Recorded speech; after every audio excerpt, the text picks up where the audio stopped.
born with weaknesses that he worked hard to beat down when many can't, but still a person. It made it, and many others from the movement. We're grateful for Andy Young and Reverend Jackson and Diane Nash and many others who survived. But on that day, I got him to replay for me a story he told me when we first met back in the 1970s.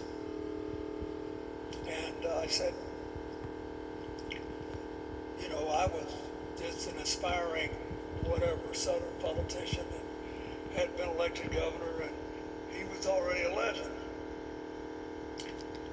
So I said, John, what's the closest you ever actually came to getting killed doing this?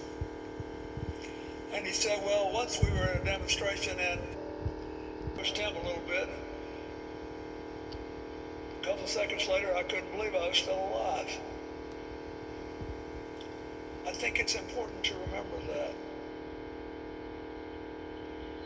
First, because he was a quick thinker.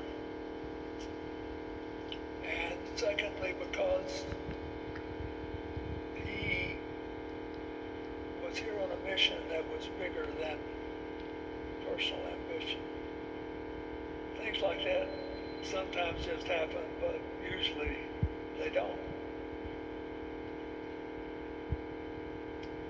I think three things happened to John Lewis long before we met and became friends that made him who he was.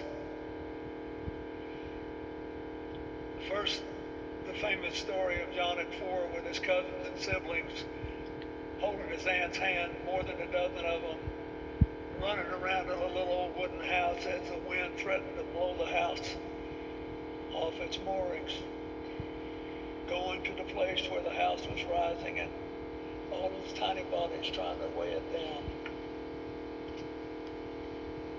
I think you learned something about the power of working together. Something that was more powerful than any instruction.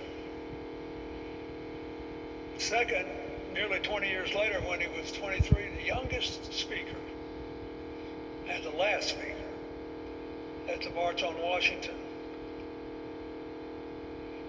when he gave a great speech urging people to take to the streets across the South to seize the chance to finally end racism. And he listened to people that he knew